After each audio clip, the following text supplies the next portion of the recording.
All right, today we're going to dive into something that millions of people deal with but don't always fully get: dry eye. Now, it sounds simple, right? But it's actually a surprisingly complex issue. There's this fascinating little battle happening on the surface of your eye every single day. Yeah, if you've ever had that feeling, that gritty, tired, just plain uncomfortable dryness, you are definitely not alone. That feeling, it's a sign that something is up with this incredible invisible shield that's supposed to be protecting your eyes, a shield most of us never even think about. So let's take a closer look at this shield. It's called the tear film, and let me tell you, it's not just a simple layer of water. It is a perfectly designed, elegant protective barrier that's absolutely essential for your vision. And the key word here is multi-layered. We think of tears as just being salt water, but the reality is so much more sophisticated. It's really a three-part system all working together in perfect harmony. Okay, so let's break this shield down. On the very outside, you've got the oily lipid layer. Think of it like a sealant that stops the water from just evaporating away. Then in the middle, you have the aqueous layer. That's the watery part we all think of as tears. It provides all the hydration. And then right against your eye is the mucin layer, which is this sticky base that makes sure the whole film actually sticks to your eyeball. Pretty cool, right? So this little film is doing so much more than just keeping your eye from feeling dry.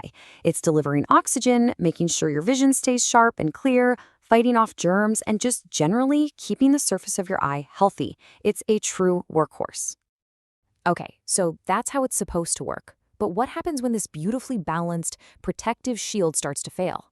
Well, that's when we get into what dry eye disease actually is. And the official definition really drives the point home. It's a multifactorial disorder. That means this isn't just a feeling of dryness. It's a genuine medical condition that can lead to real discomfort, blurry vision, and, if you don't take care of it, even potential damage to your eye. So this shield can fail in two main ways. First, you've got aqueous deficient dry eye.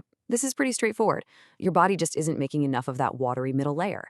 But what's actually more common is evaporative dry eye. This is where you might be making plenty of tears, but that oily outer layer isn't doing its job, so your tears just disappear into thin air. And a huge cause of this? Staring at a screen for hours. We blink less, that oily layer gets disrupted, and poof, the tears evaporate. And what's really tricky about dry eye is that it can become this self-perpetuating, vicious cycle.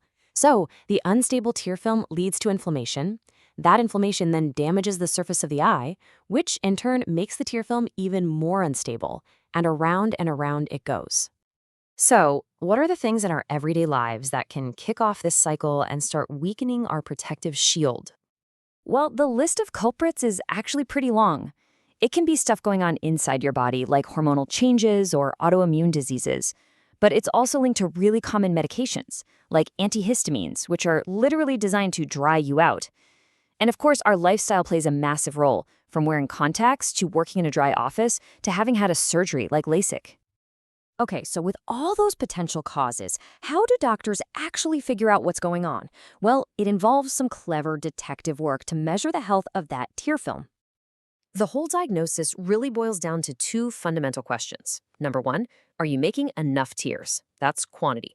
And number two, are the tears you are making any good? Are they stable? That's quality. So, to measure quantity, doctors often use something called the Schirmer test. It's a super simple but effective method. They just place a tiny strip of filter paper in your lower eyelid to see how much moisture it soaks up. It's basically checking if the faucet that makes your tears is turned on high enough. And here is the number they're looking for.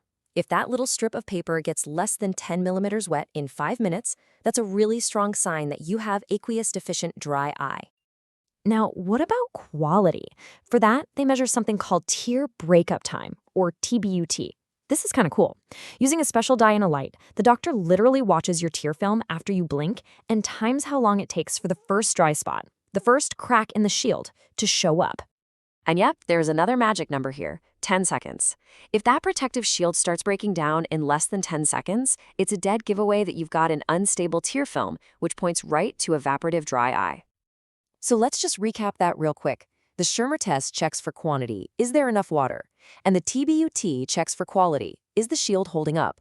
With just these two simple tests, doctors can get a really powerful picture of what's going on with your tear film. So there you have it.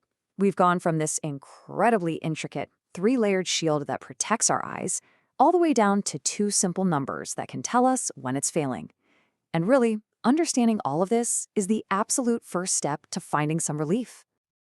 And that leaves us with one final thought. This invisible, hard-working shield is so important for our vision and comfort every single second of the day. So the real question is, are you giving yours the attention it truly deserves?